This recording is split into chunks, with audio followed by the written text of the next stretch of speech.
welcome to Fun with Procurement and Happy New Year. I'm your host, Emma Edwards, part of the marketing department at 2x2. Fun with Procurement is a place to listen for any procurement professionals and anyone who has an interest in procurement to get invaluable insight on the issues facing us today. I'm joined today by our self-confessed procurement geeks, Nathan Swinney, head of category at 2x2. Happy New Year. Thanks, Nathan. And joined again by Rob Kissack, founder and CEO of 2x2. Hi, Emma. Hi, everyone listening and watching. Happy New Year. Happy New Year. So this episode's topic is New Year, new procurement.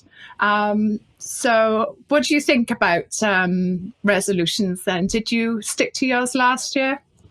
Well, I don't normally make New Year's resolutions, usually because then you get the guilt on about the 2nd of January when you completely fail to actually achieve them. But last year, my New Year's resolution was to book a holiday and take a holiday in the summer. We're on the back of 2020 and our holiday getting scuppered by COVID. I was absolutely determined this year, and we did. We managed to get away as a family, managed to get away for 11 days to Cos, which was lovely and a much needed break. Managed to get my New Year's resolution in, and actually I think I'll maybe make that my New Year's resolution for next year as well, so I can get a holiday next year.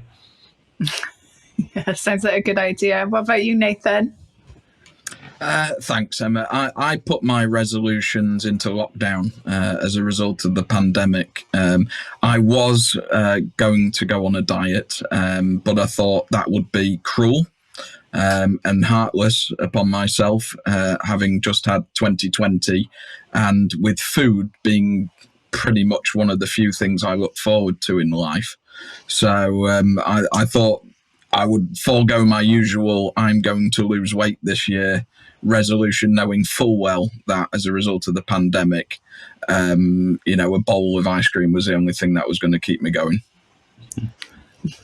Yeah, definitely. So obviously we've seen a lot of changes within procurement this year. What do you think are the trends that have emerged in this past year with procurement? Wow, hasn't it been a really interesting and difficult year for many? And certainly, 2020 was incredibly difficult. 2021, we've seen some changes happening as a result of the vaccine program, and things have been in improving. But in the procurement world, it's been an incredibly difficult year. And in terms of the trends that have emerged and some of the issues that have emerged, we all know about the supply chain bottlenecks. The price increases, the shortages, the longer lead times for products, and some of the global supply chain issues that have resulted in coming out of a COVID pandemic and coming out of 2020 and into 21. We're seeing the glimmer of the world opening up now in terms of business, and certainly we're seeing a lot of supply chain issues. So I think certainly from a trend perspective, I know procurement people have been very busy dealing with supply chain issues and how to overcome those, working with suppliers and managing expectations. On the back of that, we've seen massive trends and issues around climate change, the sustainability, social value. In November last year, there was the COP26 event, and that again put procurement into a perspective around sourcing and procuring raw materials from across the globe, and the impact that can have on climate, the transportation and delivery of goods across the globe, and the impact that can have on the climate. So again, certainly sustainable procurement was massively on the agenda. That security of supply, that assurance. We've seen a huge sort of uptake in digital procurement solutions. The world moved to pretty much working from home over 2020 and 21, and obviously it's been very sort of a touchless procurement supply chain as well, and the impact of digital procurement solutions and the trends for digitization of procurement around that, and the ever importance of relationships with suppliers and in the supply chain is crucially important. So it's been a huge year. Changes politically as well in the landscape and the impact that can have on procurement legislation. And we've seen interesting things come out of that as well. So a lot has happened, Emma. It certainly has. Have you got anything to add to that, Rob? I think that the areas that Nathan touched on there are key areas of change within procurement. I think digital is a big shift within procurement at the moment, in terms of how do we use technology to be able to not only inform what we need to be buying and when we need to be buying, but also how and from where we need to be buying, and then actually how much those products should cost. So I think there's digital. I think will touch and has touched certainly over 2021 has begun to touch on all aspects of procurement and supply chain management, and I can see that just continuing as we go into the next 12 months and beyond. I think COP26 in November, whilst it didn't necessarily deliver everything that we wanted it to deliver, I think will be another milestone in taking environmental aspects and environmental issues forward in terms of procurement. And I see more and more consumer-led kind of support for ensuring that procurement is done in a sustainable way. That will take time to filter through to supply chains, but I think there's a massive opportunity for organisations that really actively engage their procurement teams in being at the forefront of their sustainable agenda, in enabling them to become market leaders. I think there will be shifts within organisations going forward on the back of the changes that organisations have made this year in how they navigate to having environmental aspects and impact at the forefront of their business strategies and their organisational strategies. Those are certainly the two things that I would say are critical. Supply chain bottlenecks, I think we started to see that in 2020, 21. We saw the Suez Canal blockage. We've seen the impact of COVID. We've seen a further impact from Brexit. Going forward, hopefully in 2022 now, we will see some of that being managed more effectively as we kind of get used to and adjust to the changes that those impacts have had.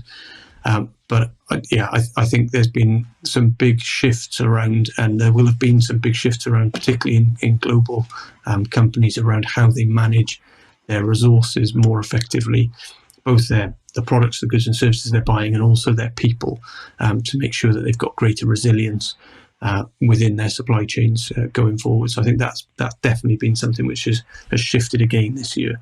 Those are the three aspects that I would particularly pick out. Thank you both. And you both mentioned obviously COVID and climate change as some of the causes of the trends. Is there anything else that has caused the emerging trends in procurement in the last couple of years?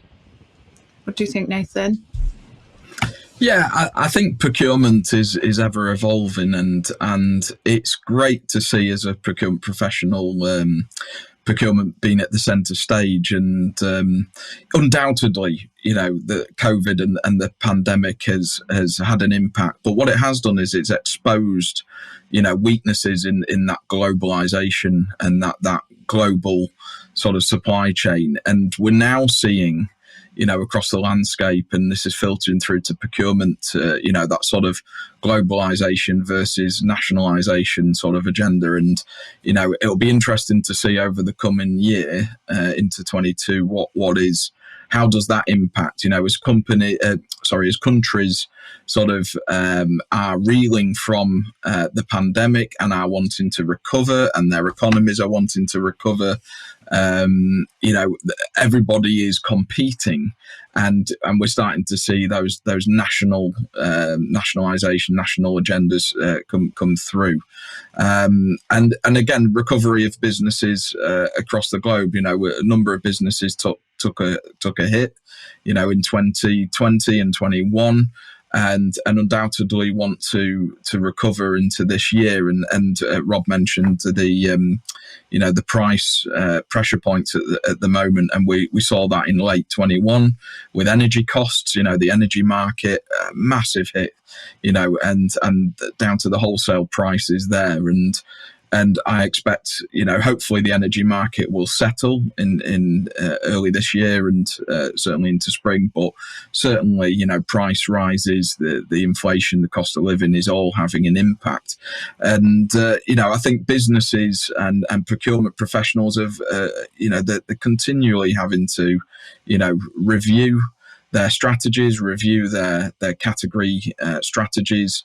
They're having to continually liaise with suppliers, or at least we hope they're continually liaising with suppliers around managing all of these different spinning plates of risk, in terms of we've got to try and manage price increases, we've got to try and manage supply chain blockages, we've got to try and deal with sustainability and making sure that our supply chain is compatible with sustainability. And Rob's quite right, the average consumer out there is waking up and feeling, well, actually, we're part of this supply chain. We're actually the end cause. We want to influence this supply chain, and therefore we're going to choose more sustainable products. And that again, your procurement professional has to manage that expectation and work with the production teams, and work with the research and development, work with the teams in their business to manage those expectations. So yeah, I think there's quite a lot that has caused that, a lot of unsettled economies across the world, and a lot of unsettled political agendas going on as well, and it's navigating through that. It's unprecedented, but I think certainly, the best advice coming out of that is take procurement seriously. And we've seen a number of businesses that their reputation has been shot as a result of not foreseeing risks and not foreseeing impacts early enough. And a good procurement professional will always tell you, have a good control over your spend. Understand which of your spends are the most critical, the most strategic, the most important. Have you got plans and strategies in place? Are you managing the risks with those categories? Everyone is aware of the global issues going on, unless you've had your head in the sand for a year or two, everyone's aware of those issues. So it's about understanding, how are my suppliers dealing with that? And what are their risk mitigations in place? So don't be complacent, I think is the word. And it doesn't matter if you're a procurement professional, or if you're just if you're a finance director, or if you're an admin support person, or whatever. If you're responsible for contracts in your organization, don't be complacent. Manage them. And sometimes it's just about having the visibility. What are the most important contracts, both in terms of value, but also in terms of risk and exposure? Sometimes it's not always the high value contracts that are the issue. You can have low value contracts that represent a high risk and exposure that could cause major issues for your organization if those suppliers fail, or if that supply chain is blocked or whatever. So have that visibility, understand the risks, and try and put those strategies in place. And if you need advice, then we're here to help with that. Thanks, Nathan. Definitely some very good tips there. With that in mind, can you identify any changes that might be coming this year, Rob? So I think there's definitely some big changes happening in terms of public sector procurement. We're anticipating PCR 2015 updates again in terms of how that's going to be changing post Brexit. But latest news now from the government is that that's going to be pushed back till 2023, and that came out a couple of months ago. So we are, we're waiting, anticipating to see what those kind of the macro level changes for public procurement are. I think one of the things that I guess is a question for me is people's capacity. And I think that's something that we've got to be really careful of in procurement and supply chain, because a lot of the stuff we deal with is that we have kind of two groups of customers, I guess, that we deal with. And some are professional procurement people who are just in that job doing procurement, and others are procurement is a part of their job. It's the last part on their job description kind of thing. And you also should be buying all the stuff that we need. And I think what we've got to be aware of is there's this impact of COVID has caused people to be generally, I think, tired and worn down. And the number of people I've spoken to over the last few months where they're not operating at 100%, they're operating somewhere around 80%.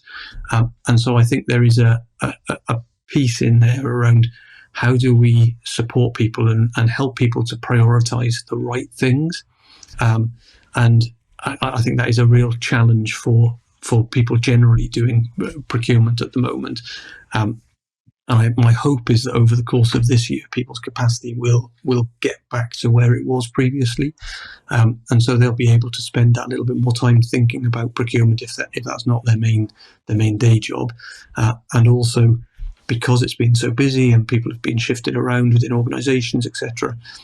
Those that are responsible for doing procurement will have that time to think a little bit more strategically about what they're trying to do, rather than much more short-term tactical operational type activity around procurement. So I think that's an aspect that I think we've got to be careful and think about when we're talking to people. I talk all the time about procurement is a people thing.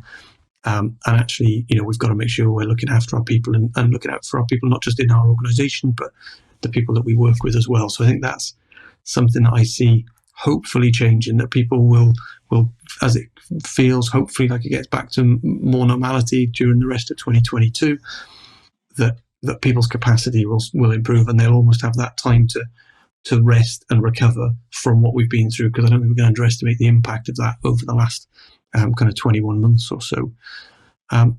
And then I think more broadly, go back onto the kind of macro picture, I think environmental impact and environmental issues are going to become more and more crucial in the way that organisations differentiate themselves. So actually, if you're trying to set yourself up with some kind of unique selling point as an entity, actually the way in which you do procurement can be a real identifier and a real way of creating that USP for yourselves as an organisation.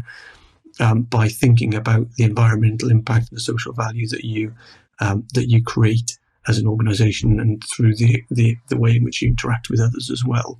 So those are certainly two ways I think that are very important for people to think about.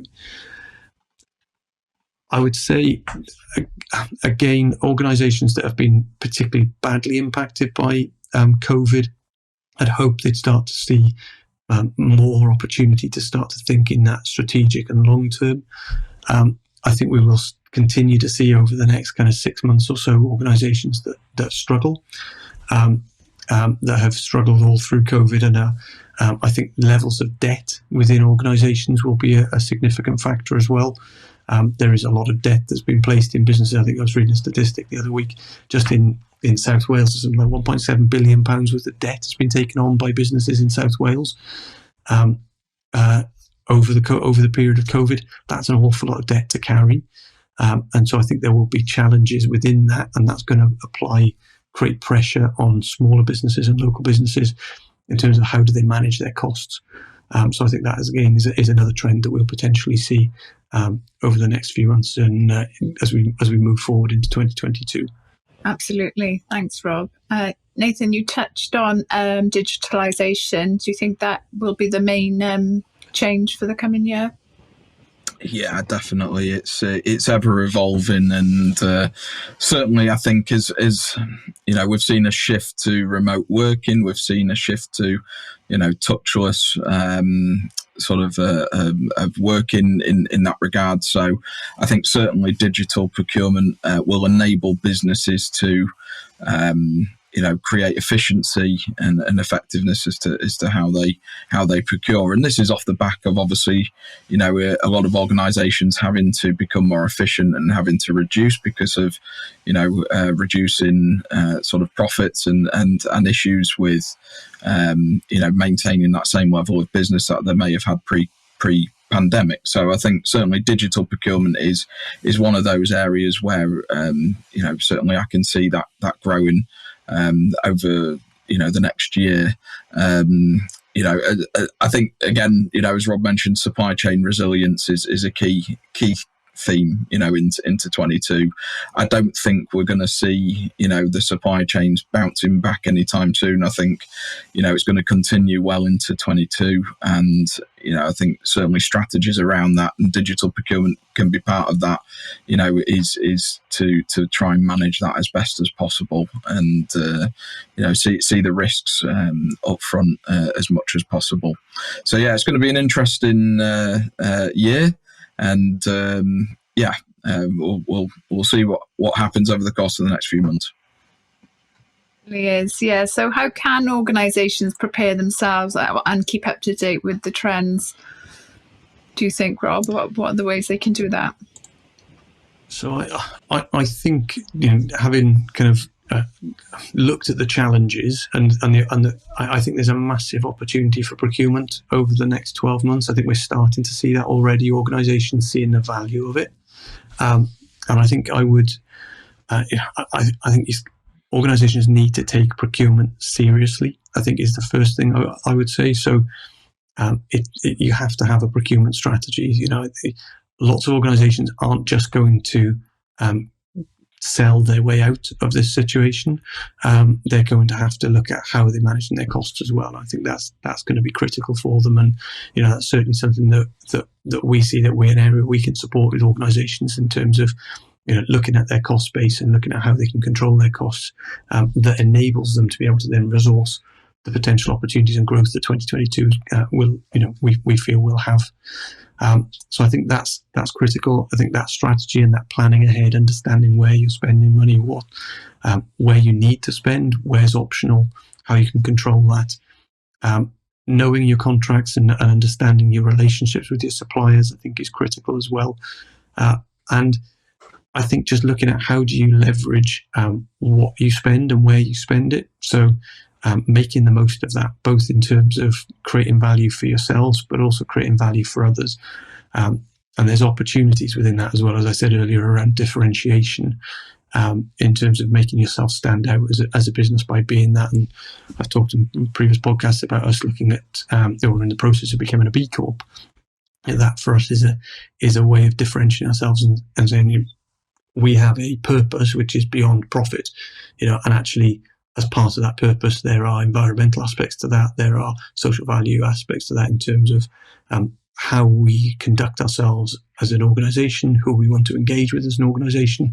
And I think I think we'll see quite a groundswell of change in the types of organisations. There's definitely there are businesses that have made an awful lot of money on the back of COVID. I get regular deliveries to my door when I'm working from home. Certainly from one organisation that's made a fair amount of money over the last 21 months, and it's going to be interesting to see how those types of organisations respond to social value and how do they build that and how do they show that and demonstrate that with the profits that they're generating. And I think there's going to be a call for businesses that are making significant profits to be able to demonstrate that they're actually doing that in a way which is good for society and not just good for shareholders. So, procurement, I think, has a strong part to play in that. Brilliant. Thanks, Rob. Nathan, you got any New Year procurement tips for organisations out there?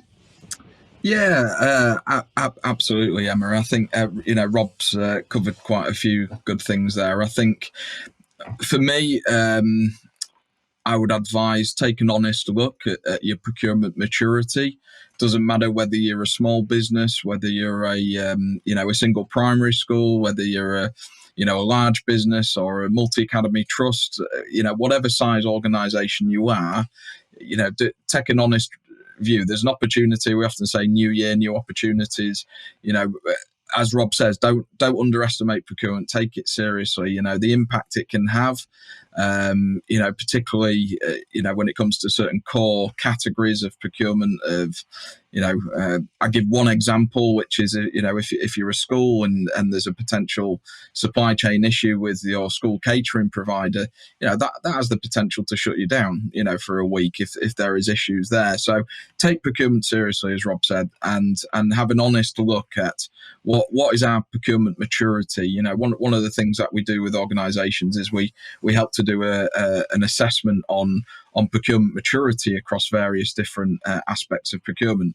You may be very strong when it comes to tendering practice, for example. You may be very good at evaluating suppliers, negotiating prices, but actually you might be very weak in then sort of managing those contracts and holding those suppliers to account and managing issues and managing risks through that. And part of that maturity of procurement is it covers quite a few different aspects of procurement.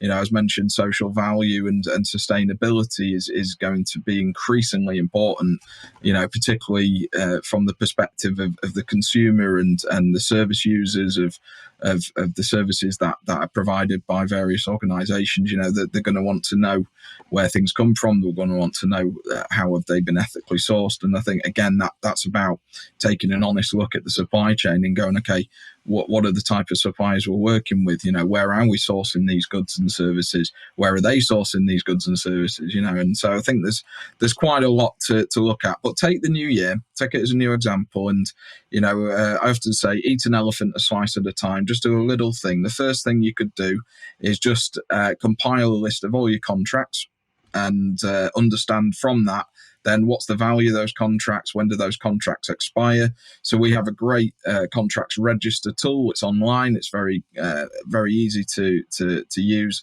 and that just helps pull together what we call a contracts register, and that gives you great visibility to understand exactly what am I buying as an organization, when do those contracts expire, who are those contracts with, what's the value of those contracts, and then also what's the risk of those contracts. If that contract was to fail, if that supplier was to come to you and say, look, we can't do anything for the next 2 months because we've got supply chain issues, has that got the potential to be a real issue in this year? So I think firstly, get that visibility of what your contracts are and what your risks are. And then I would say start putting together some strategies around that. So if you think there's a weakness in any of those contracts, if you think there is an opportunity, if you think you're paying too much, if you think there's an opportunity to save money, and again, a lot of organizations are looking at procurement as a way of saving money and decreasing costs, then again, you can do that because you've got the visibility of the contract. So I guess that would be my top tip, New Year resolution for 22. Get yourself a contracts register pulled together, look at your spend and start analysing that spend. And if you need some help with that, then come and talk to us. We're here. We're able to support that. And like I say, we've got some great tools and solutions that can help with that. Absolutely. Thanks, Nathan. Yeah, definitely get in touch if you need any extra information. And thank you both for a very interesting insight into procurement trends over the last year and what changes might be coming. If you want to find out more about our fantastic speakers, they're on LinkedIn, so they'd be more than happy to connect with you. We hope you enjoyed this and found it useful. Don't forget to subscribe so you never miss an episode. Thanks for listening. See you next time.